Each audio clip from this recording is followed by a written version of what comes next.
The Chargers have hired a new offensive coordinator. LA Galaxy appear to be more interested in hemorrhaging players instead of attracting them.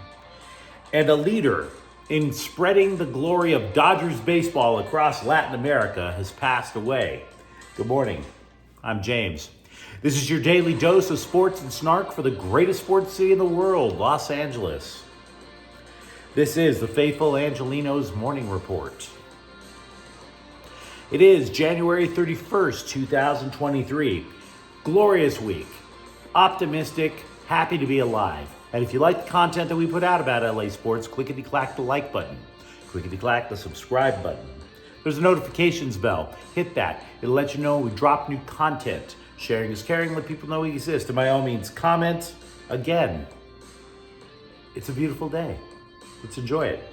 So before we go through the do's and don'ts, look at the scoreboard. Brooklyn 121, Lakers 104. Look, no LeBron James, no Anthony Davis. Responsibility totally fell on Russell Westbrook's shoulders. And to his credit, he reached a milestone. He climbed into the top 10 assists in NBA history. The man passed up Gary Payton when he dished off to Thomas Bryant for a dunk. Now, I realize Westbrook is a polarizing figure, but credit where it's due. The man's in the top 10 for assists. Meanwhile, today, Clippers at Chicago at 5 o'clock. John Wall is reportedly not going to play tonight. Can somebody tell me why every time I'm previewing a Clippers game, I'm talking about who's not playing as opposed to who is? Could somebody straighten that out? Kings are at Carolina, by the way, at 4. Don't sleep on the Hurricanes. They are 32-9-8. That's a good hockey team. So, if you ever lose a job in life, you're going to want to wish that things work out for you as well as they did for Kellen Moore. Less than 24 hours after it was reported that Dallas was going to let him walk as their offensive coordinator, the Chargers scooped him up, signed him for the same job. Now, in a sense, it's a bit of a surprise. Brandon Staley wanted an offense similar to what the Rams run with Sean McVay. The type of offense that disguised both run and pass so efficiently that a defense had no time to react. I mean, the Bolts wanted something like that so bad that they interviewed 3 Rams offensive assistants. And by the way, the Cowboys don't run their offense like that. But what they did do under Moore was create a lot of explosive plays. Now, you may have heard the phrase explosive play, and you're like, what is that? Whenever I have an explosive play, I got to turn the fan on over the toilet. An explosive play is either a run that goes for 10 yards at least, or a pass play that goes for 20 yards at least. Dallas was above average. They ranked 11th in explosive plays. The Chargers, on the other hand, were 30th. Yikes. And that's with Justin Herbert, I might add. Now, prior to Dallas playing the Chargers back in 2021, Staley was just lavishing praise on Moore, called him one of the premier coaches in the league. Also, if you're saying to yourself, well, we're Chargers fans, we wanted a Rams-like offense, understand, the Rams coaches that were interviewed, none of them were play callers. Sean McVay does the play calling for the Rams. The obvious take that you've probably already been reading and will continue to hear about is that Kellen Moore coming to the Chargers is like Moses descending Mount Sinai with tablets, all for Justin Herbert. This is how you're going to be an elite quarterback. Verily, verily, I say unto thee, your arm shalt be like a thunderbolt. I disagree. I don't think this is going to be as big of a deal for Justin Herbert as other people think. It's the running game for the Chargers that went straight to hell. I think the big difference is going to be for Austin Eckler. Because the running game, like I said, it's regressed under former offensive coordinator Joe Lombardi. Keep in mind, look at Dallas. Dallas's key back used to be Ezekiel Elliott, who rushed for he still had a decent year. He rushed for 876 yards, but he was supplanted by Tony Pollard, who rushed for over 1,000. Austin Eckler, in my opinion, should be a threat to surpass 1,000 yards every single year. Otherwise, the Chargers are just wasting their time with him. The Chargers were 30th in the league in rushing. 30th in the league in rushing. You know Justin Herbert can pass. We don't know if the Chargers can run. Opening up the running game simultaneously opens up all kinds of interesting possibilities for Justin Herbert. The key to Moore is how well he can unlock the Chargers' running game. And by the way, Moore, one of his first assignments, he's going to find a new quarterbacks coach. Recall the Chargers fired Shane Day a couple of weeks ago. Soccer transfer windows are odd, and that's because schedules for the leagues around the world are odd. The European leagues, for example, are playing right now. MLS is going through its preseason. So why does this matter? The European transfer window closes this evening. In other words, European teams attracting players from outside of Europe, that's out the window after tonight. The MLS primary transfer window, players coming to play in North America, actually opens today. All right? So this matters, especially to the LA Galaxy, on two fronts. One, it's part of the suspension of Chris Klein for his presumed role in the illegal acquisition of Christian Pavon a couple of years ago. This is a violation that would have cost Klein his job if he worked in Miami. Hell, it would have cost him his job if he worked for the Houston Astros. But for the LA Galaxy, no, dude, there's your desk over there. Would you like us to get you another executive assistant? Happy to have you. Welcome back, Chris Klein. Keep cheating. Don't get me started. I hate Chris Klein. Don't get me started.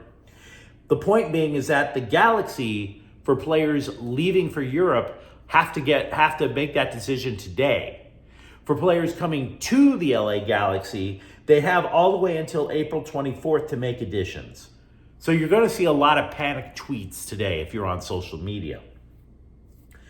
The Galaxy have to do it now up until April 24th because there is a secondary transfer window which they are not allowed to take part in unless the player is American or Canadian. Once again, thanks to known cheater, the Galaxy front office led by Chris Klein. The second reason that these awkward transfer windows matter is because FC Barcelona is looking to acquire Galaxy right back Julian Araujo. Sources have told ESPN if the deal goes down, Araujo, who is 21, would go to Barca's B-level club. It's kind of like their version of AAA baseball, if you will. Barca is in need of right backs on defense. He could rise in their system really quickly. Meanwhile, there is also chatter amongst clubs, particularly from Turkey, who are interested in midfielder Efren Alvarez from LA Galaxy. Part of the story is that apparently Alvarez asked the Galaxy not to interfere.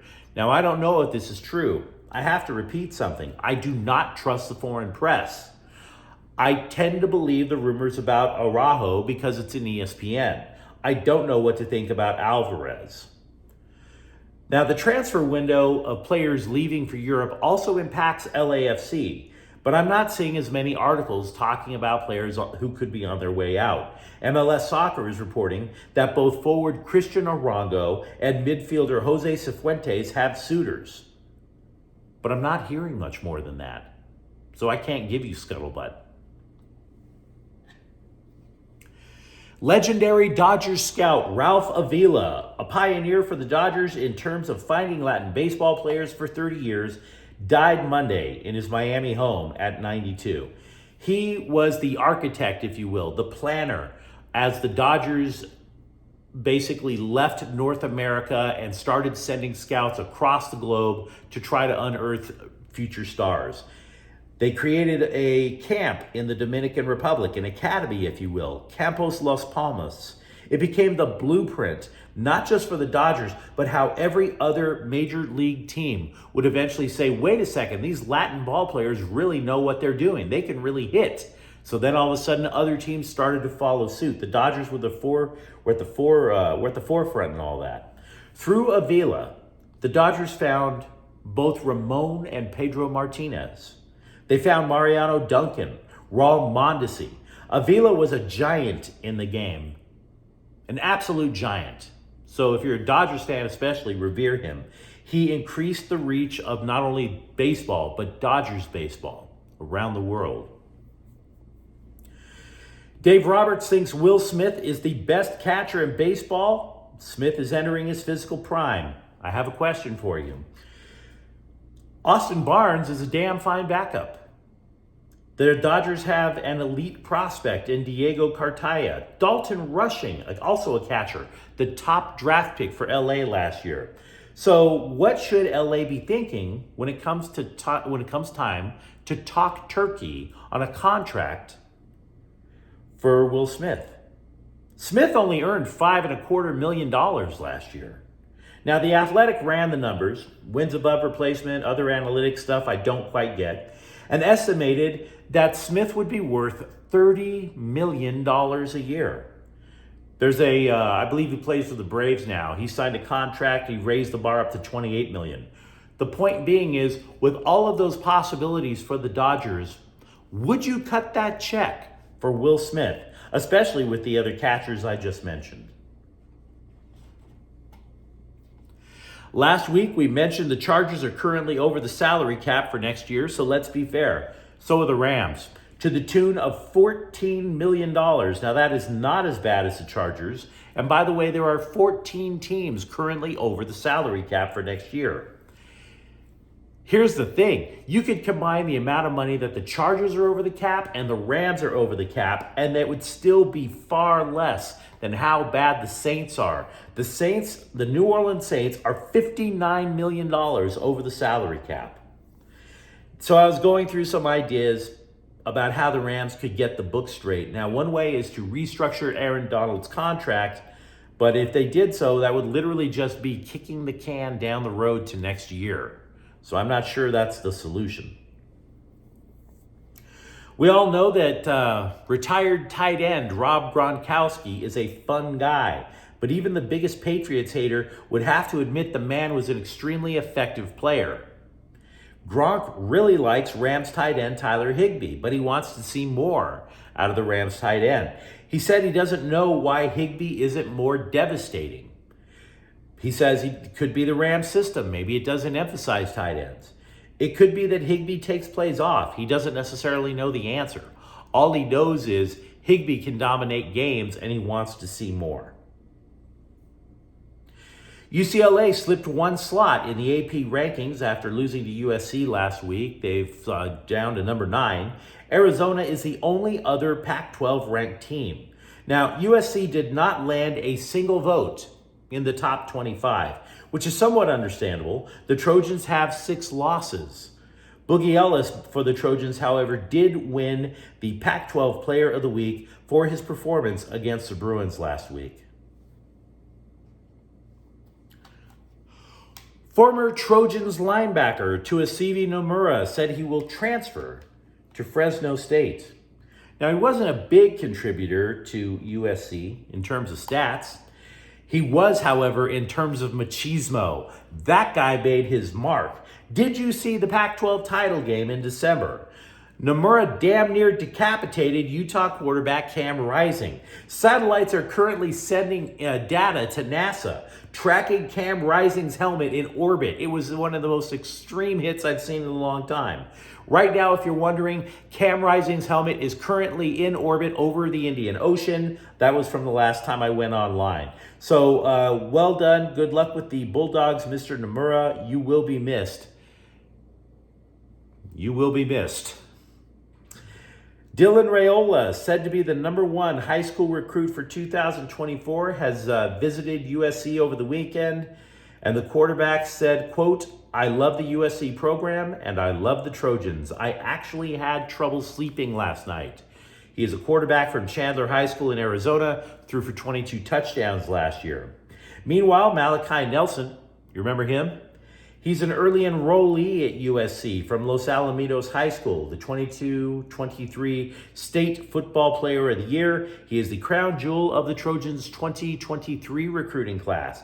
Now, like Justin Herbert, the young man had labrum surgery on his non-throwing shoulder, so he needs to recover from that first before he can hit the practice field. He said he is definitely going to be a sponge from Heisman Trophy winner Caleb Williams. This summer, he will be competing with Miller Moss to be the primary backup. But you let me know what you think. Interesting day in LA sports, as always. Let me know what you think about the Chargers offense. Let me know what you think about LA Galaxy and LAFC. Or what would you do with Will Smith? And if you enjoyed the content, don't forget to subscribe to Faithful Angelenos. We talk LA sports every single day. Thanks for watching. I'm James. We'll be back tomorrow.